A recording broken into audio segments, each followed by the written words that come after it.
And our Tobago correspondent Patricia Nicholson was at the swearing-in ceremony and spoke with the new THA Chief Secretary. We joined her in Tobago to tell us what he had to say. Newly sworn-in Chief Secretary of the Tobago House of Assembly, Mr. Kelvin Charles, has mixed feelings about his new portfolio, but says it's down to business as soon as his assemblymen and councillors are assigned their various divisions in the Tobago House of Assembly on Friday by President Carmona.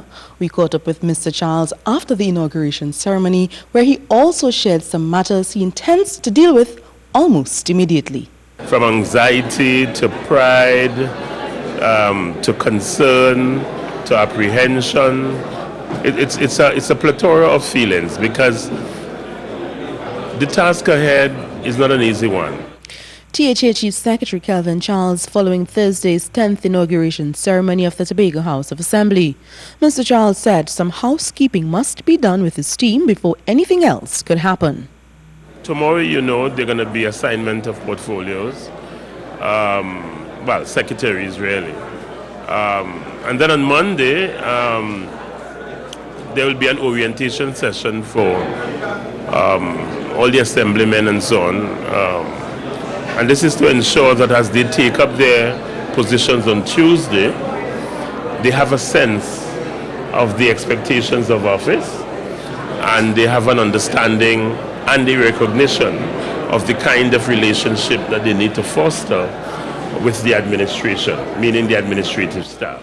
He said after the secretaries are appointed, they must inquire about the status of their respective divisions, note the matters that must be dealt with as priority, and ensure the finances are available to get things done.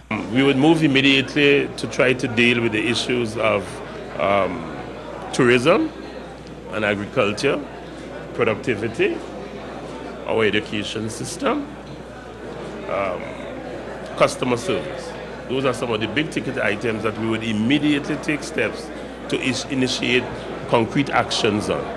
He vowed to work closely with the central government on national matters that impact Tobago.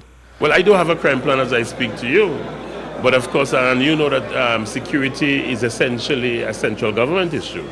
But of course, what we will do is continue to collaborate with the central government. And in fact, as part of my program, I'd indicated we would engage the security services here to ensure that at the end of the day, whatever crime plan that they do have, that is tailored to suit the peculiarities of the Tobago situation.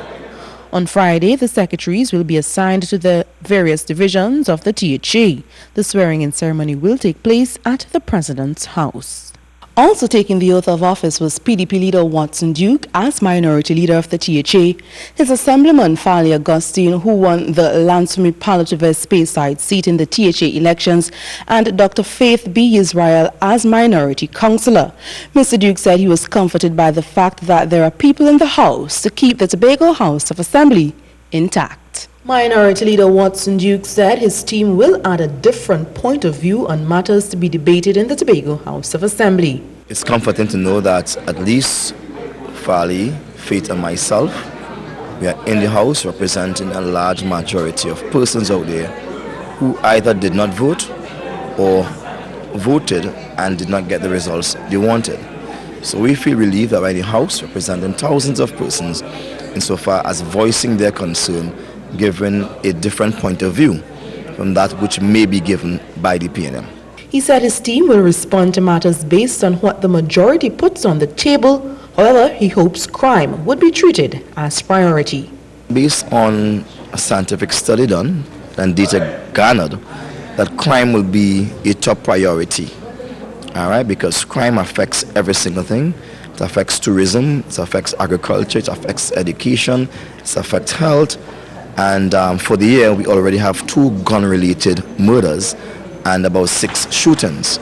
So we will really want to see the plan of the PNM and see if we can bolster that plan with some ideas of our own. And that's it for Stories Out of Tobago this evening. I'm Patricia Nicholson reporting from Tobago for C News. It's back to you, Sam.